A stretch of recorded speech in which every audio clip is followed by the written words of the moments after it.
on how to spend it, a closer look at the recovery and resilience plans of member states. I'm very pleased to welcome our two speakers today.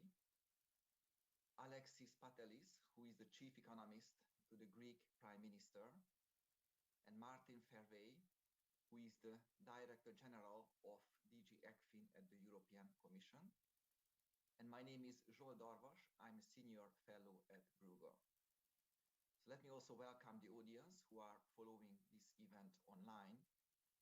And today we will focus on the content of the recovery and resilience plans. We know that so far 24 countries have submitted their plans to the European Commission. The three countries that have not yet submitted are Bulgaria, the Netherlands, and Malta. And the European Commission has at most 2 months to evaluate those plans and submit a recommendation to the Council for adoption. Now, as of today, about 10 plans have been adopted by the European Commission. Martin Fervey will speak about those. And the aim of this event today is to look into a little bit deeper into these plans, what they include, what kind of reforms and what kind of investments member state wishes to do, what are the priorities which the European Commission considers important. So I'm very pleased to have our two distinguished speakers today. I will first ask them to give some initial remarks. I mean, Martin can give an overview of the general approach and the plans that the Commission has already approved. And Alex, of course, can focus more closely on the Greek plan. And let me inform you or ask you that you can ask questions. So you should go to your internet browser and type slide.sli.do and then hashtag RRF. And on that page, you can ask questions. During the event, I will monitor those questions and also will ask some of these questions from our speakers. But first of all, let me ask Martin to give some introductory remarks about the topic. So Martin, the virtual floor is yours. Yeah, thank you very much, Zsolt, and good afternoon to all of you.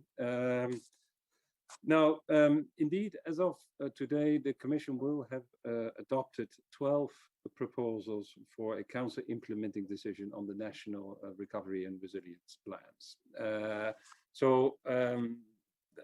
That for us is a very positive moment. It is in a way the culmination of months and months of very hard work together with the member state, and indeed it is a good moment to have a closer look on to what is on the table.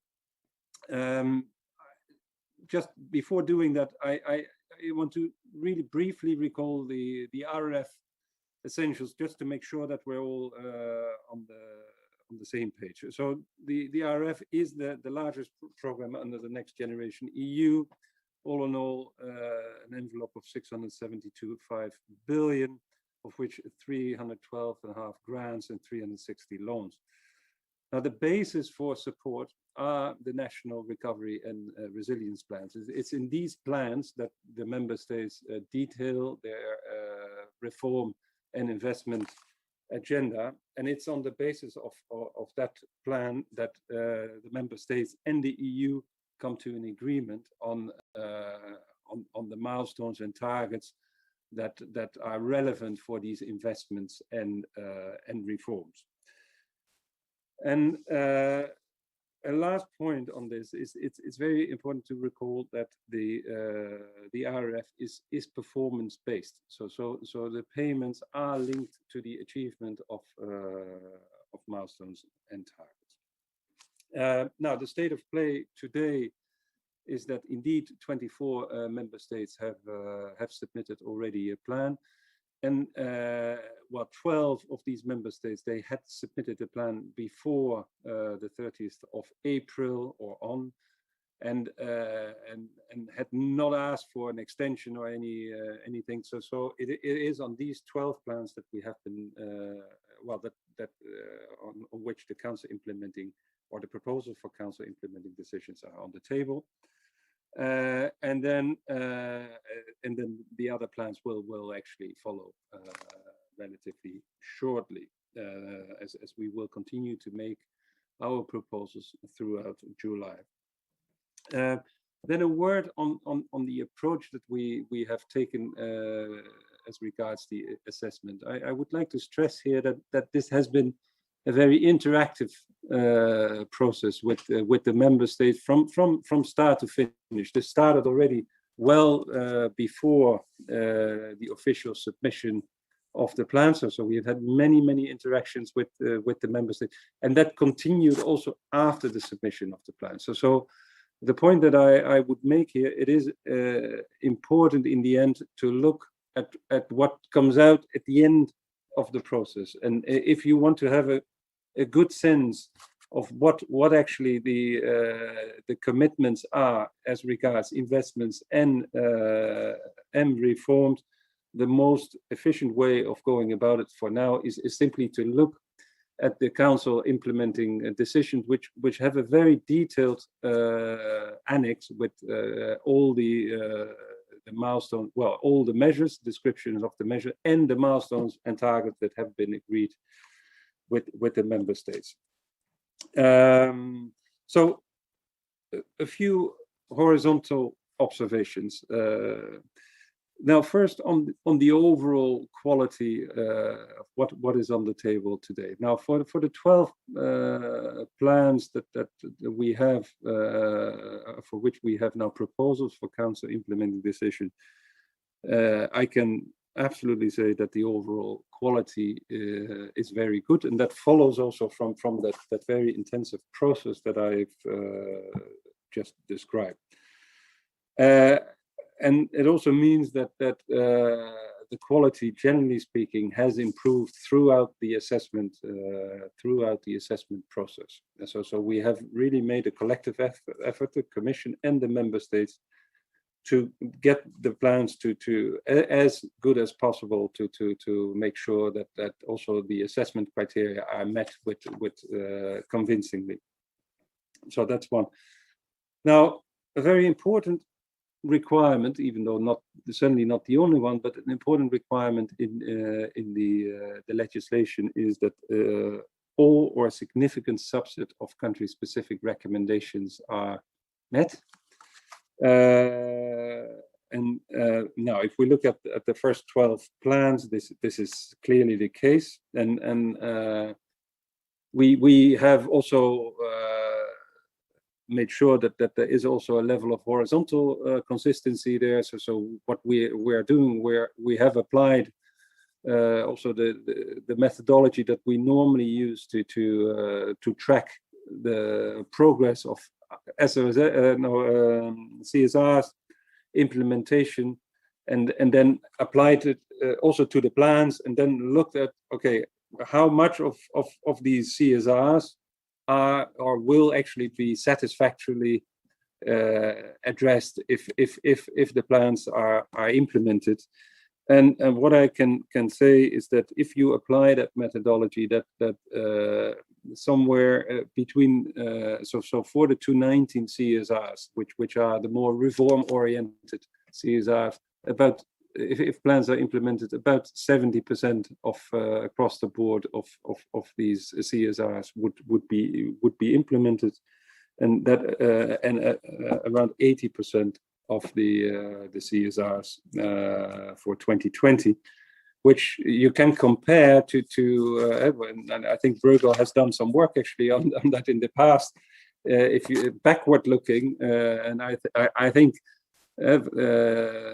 the assessment of satisfactory implementation of CSRs since the beginning was actually around 20%. So, which shows you what the potential of this instrument could be if there is going to be a good implementation. Very briefly, and we can go in more detail later, very strong green components. That is also logic. because there were clear requirements to that effect in the legislation.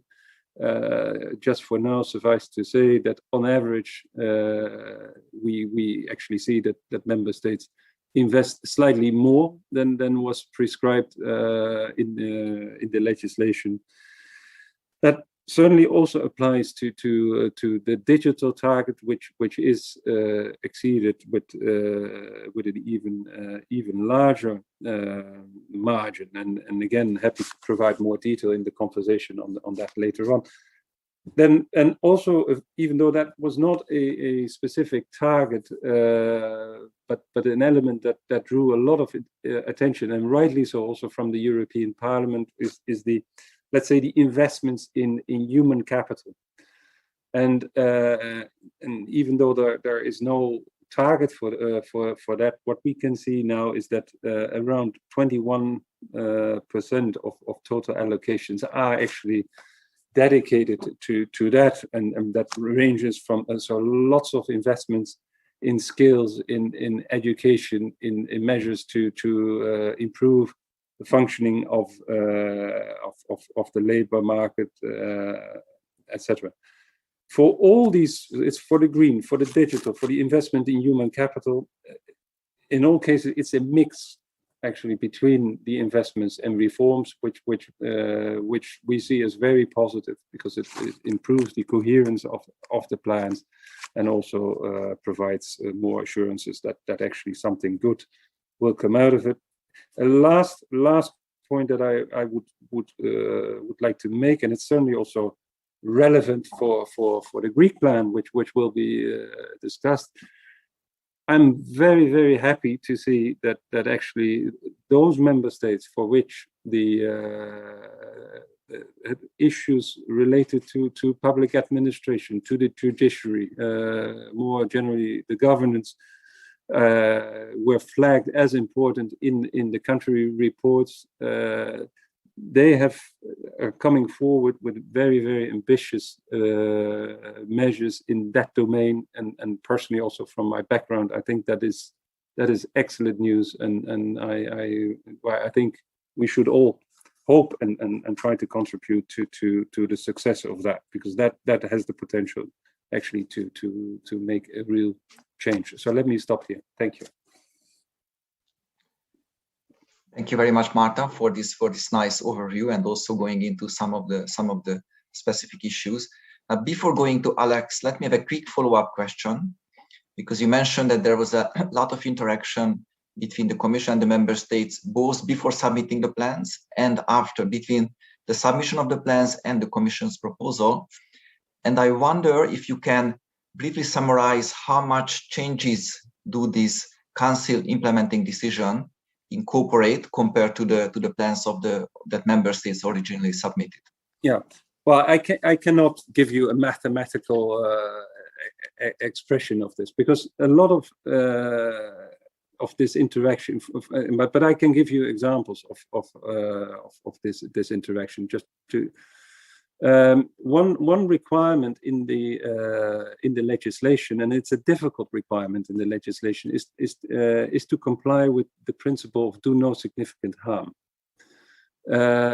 So what it means is that, and this was a concept that, and we, to be fair, it was also a concept certainly relatively new to DG ECFIN, so, but also a concept which we had to provide guidelines for along the way.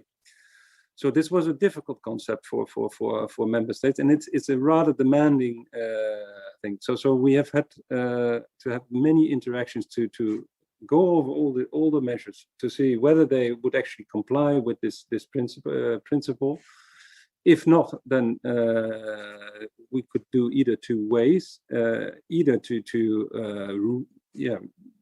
change the measures in a way that they do apply, and or discard them from the plan. And we have done that both. And well, this is one example, but it's on the tagging of the climate, but it's on this, and a lot of interaction on this the specification of the milestones and targets, because since these will become also legal commitments, they need to be defined in a way that they are, well, first of all, they make sense economically, etc., but can also be verified.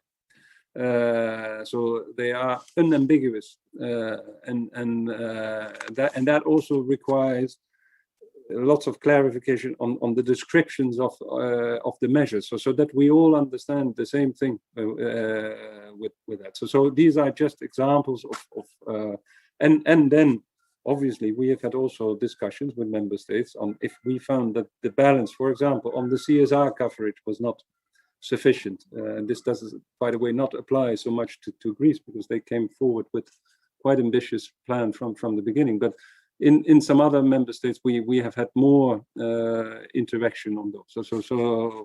But these are just examples, and I can tell you, well, mostly my colleagues, but was also the colleagues in the member states, we spent hours, well, hundreds and hundreds of hours, I think, together to make sure that these plans come out well, and the council implementing decisions come out well. Thank you.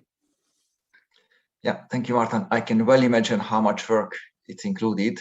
For example, we are now turning to Alex about Greece. I mean, the Greek plan is more than 4,000 pages long. I presume it's also written in Greek language, if I'm not mistaken. No, it's in English. But anyhow, so Alex, now the floor is yours. So if you could introduce the Greek plan, the main reasoning behind the main principles, how you set up the plan, that would be much appreciated. Thank you very much, Salt, and it's a great pleasure to be here. Thank you so much to Bruegel for the very kind invitation. And good morning and good afternoon to everybody who is watching us. I'll start by answering the same question that Martin answered. We had so many meetings with the Commission. I was trying to count them, and I don't think I can count them, but there were at least two a week, at the principal level, and at least 2 a week at technical level. And there were many weeks where there were 4 meetings, and of course, numerous emails. So the plans went through an extraordinary amount of scrutiny on both sides, and there's many dimensions, as Martin said. It's not as simple as selecting the reforms and the investments that go into the plan, but there's also the horizontal aspects that need to be checked. And there's also the costing of the 4,100 pages that you mentioned, Salt. 1,300 were costing exercises that came from an external advisor that we employed, Grant Thornton, who literally went through every single budget item and reviewed whether the proposal was consistent with best practices, and that was included as well. Now, taking a step back, I will try to spend my couple of minutes talking a little bit about the big picture rather than presenting the plan per se, simply because the plan is available for anyone to see, and you can read through the text. You know, we have 4 pillars: green, digital, employment, social cohesion, and then private investments and economic transformation. And we have 18 so-called components below that, which includes things like what Martin said, improving public administration or fighting tax evasion, or improving the justice reform, and each of those are a component. But if we take a step back and we rewind maybe over a year ago, well, this government is now nearly 2 years old. The government was elected on a platform of doing reforms, and it did have a specific reform agenda. And the Prime Minister asked Nobel Prize winner Christopher Pisaridis in early 2020 to work together with other economists and to come back with a plan for medium-term priorities for the Greek economy. The plan was submitted during the summer of 2020 and was also used as a significant input into Greece 2.0, which is the name we have given to Greece's National Recovery and Resilience Plan. And the priorities and the conclusions from the Pisaridis report won't necessarily come as a shock to many, and they do significantly overlap with the country-specific recommendations from the Commission, as one would expect. And of course, we identified a significant investment gap that continues to exist in Greece. This investment gap was a significant motivation behind the application Greece made to use the loan segment from the RRF to fund finance private investments. I think let's say call it innovation relative to other member states, but we felt that this was going to be the most efficient use of resources, efficient in an economic sense. Other priorities from the Pissarides report that came loud and clear were, of course, reforms, boosting exports. The country remains a relatively inward country. Also innovation, technology, and then, of course, broadening the employment base and increasing the average size of the Greek firm. Together with the Pissarides report, we do, of course, have the country-specific recommendations, as you said, and we are very happy and honored to be told that the Greek plan has ranked quite highly in terms of its inclusion of CSRs. And we basically designed the components to a large degree around those CSRs, and obviously there has to be some tweaking around that, but they were a very significant foundation. I should also add that we should not forget that the RRPs consist of both reforms and investments. The Greek one consists of 68 reforms and 106 investments, sorry. And of course, a large chunk of the reform component did come from the agenda of the government. Of course, a very big overlay on top of all of this are the priorities of the RRF: green 37%, digital 20%. Both of these priorities were also the priorities of the government. The digital priority, for example, this government the Prime Minister had created a ministry for digital reform, which was tasked to digitizing the Greek state. And to some extent, the priorities were overlapping with those of the Next Gen project. But of course, they go way beyond that. For example, digital skilling, reskilling and upskilling is included, as well as things like fighting tax evasion also go through the digital component, because, for example, I'll give you an example, we're introducing obligatory electronic invoicing and electronic bookkeeping in Greece this year. And obviously there are some SMEs that require the help to transition into a digital future. So a lot of times, some of the priorities can be overlapping, or in the lingo of the Commission and of the RRF, we have the so-called tagging, where a particular reform or investment gets a tag. It can be a digital tag or a green tag, and these can overlap. On the green side, this is by far the biggest challenge that we all face, all member states face. It's an issue of national priorities, of existence of mankind, humankind, and of course, a priority of the government as well. And I would say that the green agenda, sometimes people don't appreciate how complicated and complex it is, and it includes many different components to it, including things as simple as upgrading the energy efficiency of buildings, whether they're residential or commercial or government buildings, and then you can move on in the case of Greece, for example, making sure that the archaeological sites are protected against climate change, biodiversity, reforestation, and of course, for us, solar and wind energy, which needs to be developed in the coming years and decades, also requires interconnectivity with the islands, and a lot of infrastructure that goes with it. I should also add, and I will conclude, that another very significant building block to Greece 2.0 was the government structure that was set up to manage this project. And following best practices from other countries and from other projects in the past, the Prime Minister created a steering committee that reported directly to the Prime Minister's office, and the steering committee consisted of 5 people that were not necessarily tied to a particular ministry. And it was a difficult job, as the original ideas that we got bottoms up from the ministries, they had to come and, let's say, fit with the top-down priorities. But ultimately, this steering committee structure reporting into the Prime Minister's office, I believe, was the right balance between ensuring a top-down consistency, while at the same time taking into account ministry's requests without biasing the outcome towards a particular ministry. And so this is how Greece 2.0 was created. I should also add the excellent cooperation with the Commission, enormous amount of work and enormous amount of respect for the people at the Commission. And there were many useful ideas and exchanges. And of course, ensuring consistency amongst 27 RRPs is not an easy task. And I can only imagine how difficult that must have been. So I will end my comments here and very happy to answer any questions. Thank you. Thank you very much, Alex.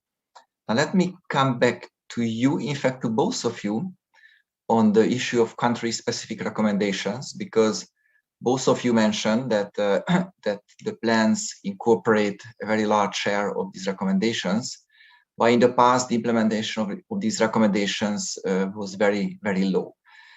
And I wonder why this change. I mean, does that, and let me push a little bit, both of you. So, is the money which is involved, make such a huge change that countries now suddenly realize that, oops, these recommendations are in fact good, so let's implement them because we get some money, or if not the money, then why these member states haven't implemented in the past? And also another related question is that indeed some member states get quite a large amount of money. I mean, mostly Central European countries that have low GDP per capita and Southern European countries that had high unemployment before 2019.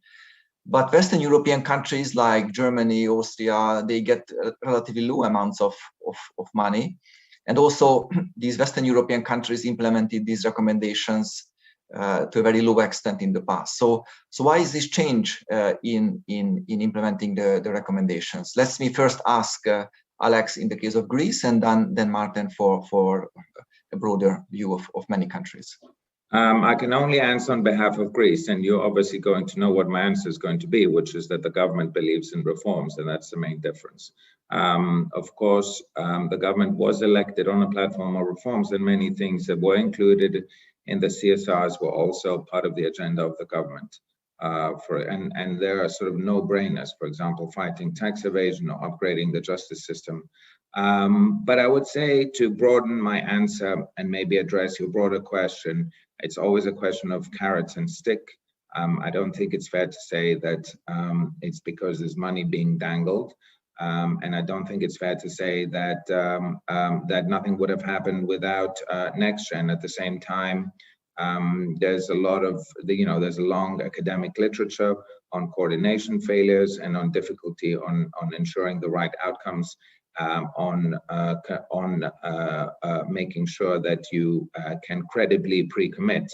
And I think the NextGen project is a project that has the right balance between all of these objectives. So a government can lay out a strategy that can be credible because it is supported and evaluated by a broader institution, while at the same time committing the resources, while at the same time ultimately that strategy cannot succeed without ownership by the government.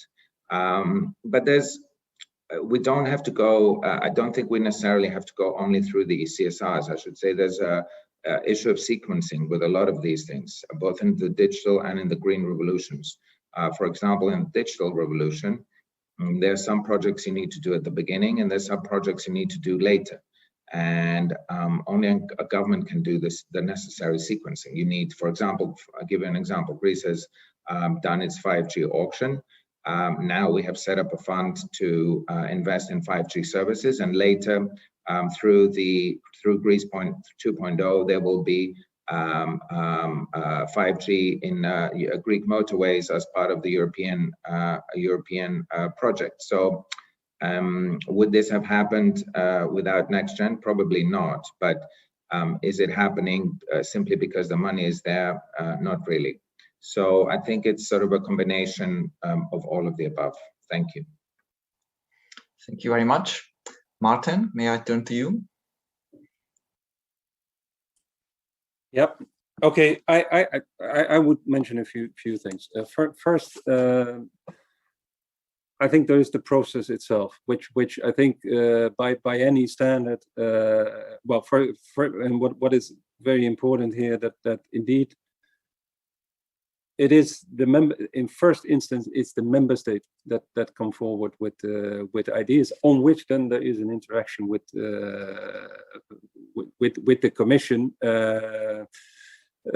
But I think one can assume that the investments and reforms that are put forward, that they are supported by the member state themselves, since they have put it forward. So I think that is an important aspect of the process. The second thing is, and that's really different from the past. It's I wouldn't say the money, but I think the prospect of having in one plan at the same time investments and reforms which are mutually beneficial. I think that is indeed the strength of this program, which makes it a lot more attractive. And I think and then thirdly and then turning to implementation, because you're right. Look, I think I'm very satisfied with the plans that we have and the agreements that we have reached with the member states. But ultimately, what counts is what is going to be implemented. But here, I think the link again between the investments and the reforms help to stay the course, because it is a reality that's simply the way the legislation is constructed. If ultimately there is no delivery, then there will also be no payment. I mean, this is and that will not. And this is also not how it is intended. You will never manage through such a thing to force member states to do things that they do not want. But I think it does help, but also in the internal dynamics to stay the course and to actually arrive at the objectives that they have set themselves. Thank you.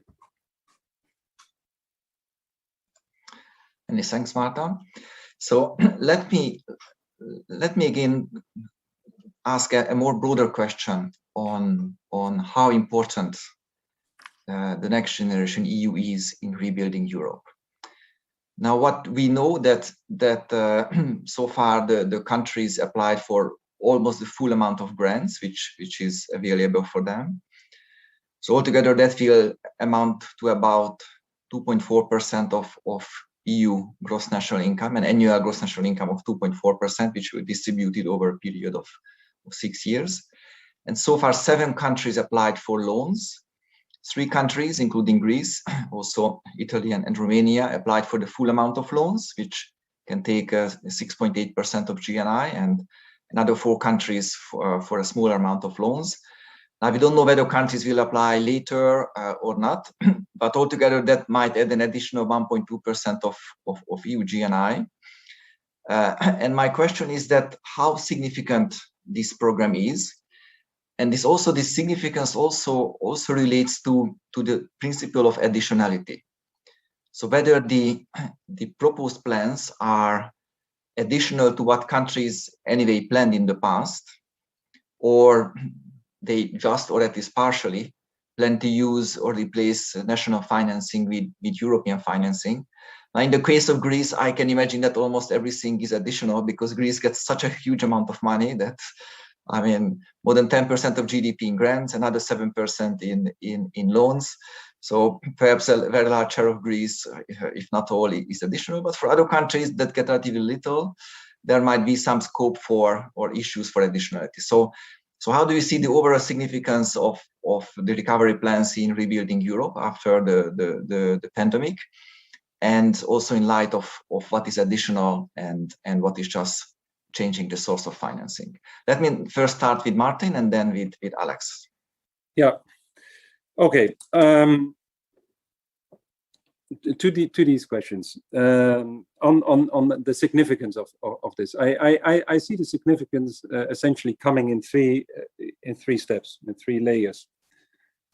First, one could say we had the announcement effect of this. Simply the mere fact that the union was able to come together on this program, I think, had a very important effect already as of the moment that it was clear that it could, and helped with the interventions of the ECB and other interventions that we have taken, but helped to contain any second order effects that one could have feared. So I think even before implementation, I think there was already a positive effect, and you can actually see it in also in some of the rating, the reports of the rating agencies, where actually before actually €1 is spent, it is seen as a credit positive argument for the EU and also for individual countries. So that's one.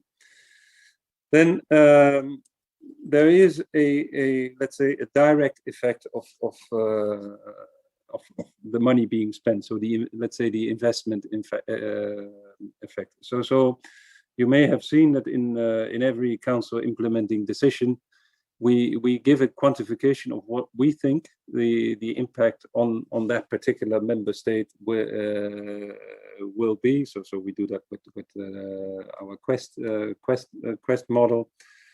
Now, just to say, on average, here we see a positive effect of around 1.3% by 2026, but building up. So every year, but which is relatively which is to a certain extent also lasting. Also by the end of the period, by the end of or by 2030. We would still expect a positive effect of some 0.7% of GDP, and I think this is at the lower end of the estimations actually that I've seen on this. So here we're either probably more on the cautious side than anything else. So that is important, but then there's an effect which we have not quantified, but which, well, no, on the second point, I would like to highlight there are clear differences between the member states. So for example, for Greece, it's not 1.3%, but we estimate, I think it was 3.3% by 26, which is very substantial. Now, that brings me to the third effect, and that is the effect of the reforms. And just for prudence, we have not quantified that. It's difficult to put an exact number on it. But this, in certain cases, in certain countries, can actually be very significant. And I mentioned the reforms in public administration, in the judiciary. So they're really structural reforms. And a few years back, we did a benchmark exercise in ECFIN that basically asked the question: well, if all member states would take structural reforms which would halve the gap to the best performance, what would that do now? And then for countries, well, for Greece is a good example, but also for a country like Italy, that could amount to a massive improvement. But we are very prudent, so these reforms they need to happen. But if they happen, then that effect can be big. Now, then to your question on the additionality, here I think certainly, and you noted that yourself. I think there are a number of countries which were actually underinvesting, have been underinvesting for a long time. What we see there, they take, and rightly so, the opportunity to boost investment, and which is absolutely necessary. And I think that applies to a large extent. Now, what is interesting to see, and that's more on a macro level, and this is something that we can start to follow. In the previous crisis, we saw actually a steep drop in public investments coming out of the crisis. what you see actually now is an increase in the overall investment and that's also what we're projecting now further. So which gives you an indication of also the macro relevance of InvestEU and Next Generation EU. But there's more. It's not. I'm not attributing this only to that, but I think it is safe to assume that actually also because of the thematic requirements that are there, that a very significant part of what we're doing, in particular on the grants part, I would say is going to be additional. Thank you. Thank you very much. Alex, please. Yeah, thank you very much. I mean, there are many different ways many levels at which one can answer the question. And the Next Gen EU project is a very complicated and very ambitious and interesting project. Let's remind ourselves how it was created in the first place, and that was to show solidarity amongst member states that were hit by a common shock, and pooling resources together meant that ultimately everybody together can have access to cheaper resources. So by definition, the answer to your question is that without the Next Gen project, we would not have had as much spending and investment because the cost would have been higher, or rather by definition, the cost of borrowing for the EU as a whole is lower than what it would have been if each member state had gone its own way. Of course, there are different effects from one country to the other, but I should also add, one should not only think of it purely as a fiscal impact. There's also coordination. Further to Martin's point about reforms, there's coordination as well. And I'll give you some examples. The green agenda, the climate change, requires coordination between member states. So even the digital agenda does as well. For example, the idea of 5G corridors is a very simple example. The fact that it's better if all member states have 5G corridors than if only, let's say, half of them. So similarly on the climate change agenda, it's better if everybody has a similar approach. And there's various ways you can achieve that, and the Next Gen has sort of a good balance. On reforms, we have estimated ourselves, the Bank of Greece rather, we tasked Bank of Greece to come up with a number, and they estimated that the reforms alone from the plan will boost GDP by over 6 percentage points into infinity. So you have a pure fiscal boost that obviously dies down over time by definition. And then the real boost comes from the reforms, which boost potential GDP, and that effect persists.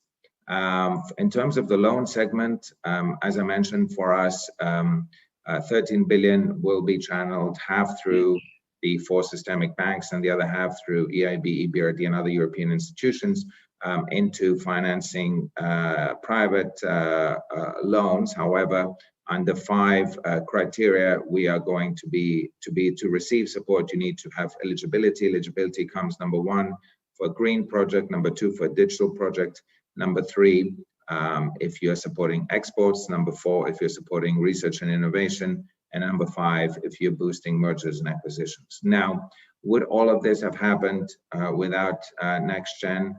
Maybe, maybe not, but not in the same way. So it's a nice way to focus the minds and to come up with a plan that has the right balance between sort of rules and discretion, between reforms and investments. Ultimately, for us, for Greece, we want this plan to succeed primarily because we believe it will be the right thing for the Greek economy. And this is ultimately our objective, but also because it will do, it would be the best outcome for the European project as well, and to show that Europe can come together in times of difficulty and create the right response that's good for everybody. Thank you very much. Thank you, Alex, very much.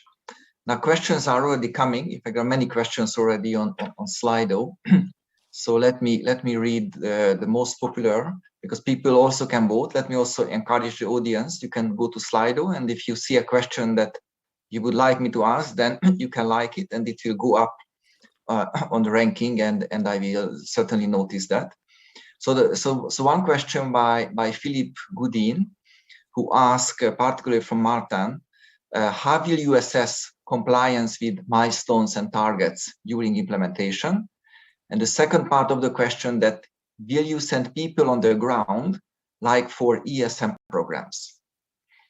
So Martin, what's your view? What's your plan on this? Yeah. Okay.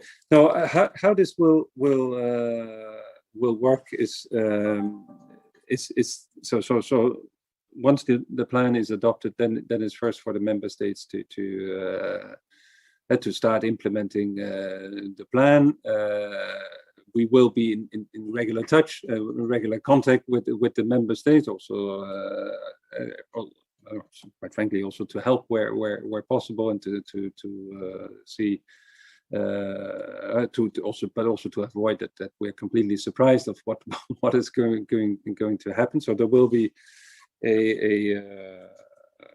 I mean, like we have, well, maybe not with the same intensity. I don't want to scare Alex too much, but we'll still have, I think, regular interaction with the member state. Now, then member states implement, and then when they feel that they have achieved the milestones and targets, they can send a request for payment. But in there, they need to substantiate with all the necessary information that they have actually met the milestones and targets as required, and then on the basis of that, we will evaluate that, make sure that all the information is correct, that we also understand, have the same interpretation as the member state, and then if that is the case, then we can move forward with the payment. Now, does that involve people on the ground? Now, what we know today is that we can do a lot through digital means. So I think that will stay, but I would not exclude at all that from time to time, or at least the possibility is there also to pay a visit. That certainly applies to also the auditors.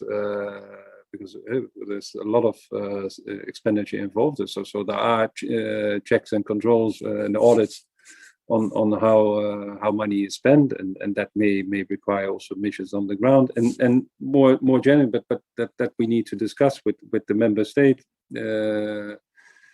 concerned.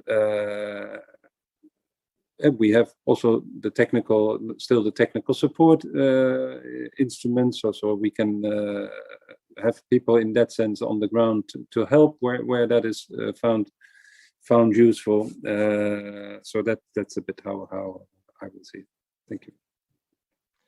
Thank you, Martin. There are a couple of related questions to that, so let me ask quickly some of them. So one asked by a person called also Alex: what will happen with a project if it will not be finished in time? Will there be a phasing like with the normal budgetary frame? Another question from an anonymous questioner: what happens if one misses the time schedule for fulfilling the milestone?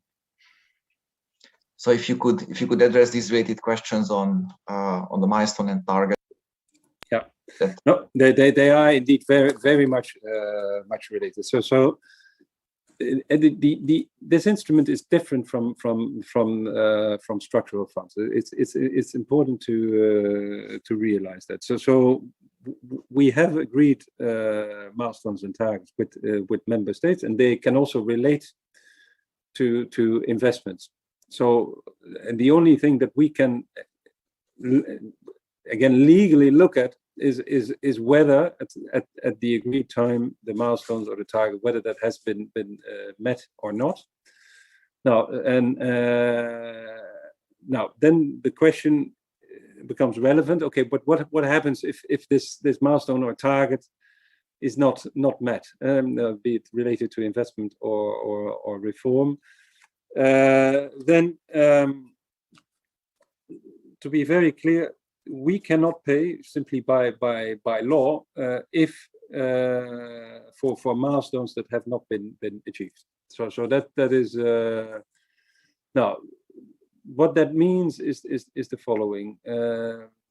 There is a possibility, and that's foreseen in the legislation, of a partial payment.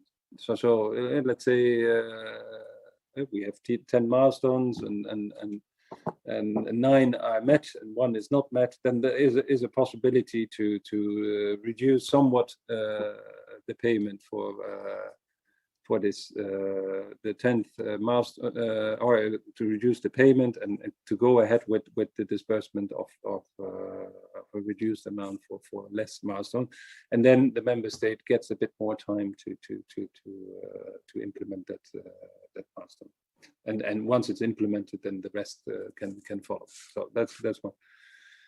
It is possible, or this will happen for sure, because we're talking about a program which runs over a couple of years, that along the way we come to the conclusion, or the member state comes to the conclusion, but okay, it's simply not realistic. What we had anticipated, what we thought was realistic, it will not happen, or things have changed.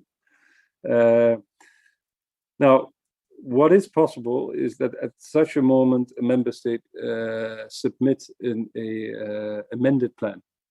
So there is a possibility to amend the plan, but the same rigor and the same processes would apply to the amended plan. So it means that still we would need to make an assessment that it still complies with sufficiently with the requirements in the legislation. So, for example, if a number of green activities drop out, and as a result of that, the member states drops below the 37%, that wouldn't work. So we would still need to check this, and also then a new council implementing decision would have to be taken. But this is possible, and I think even very likely to happen.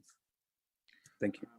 Let me also add a couple of points to what Martin said. The program does face a sudden death, August 26.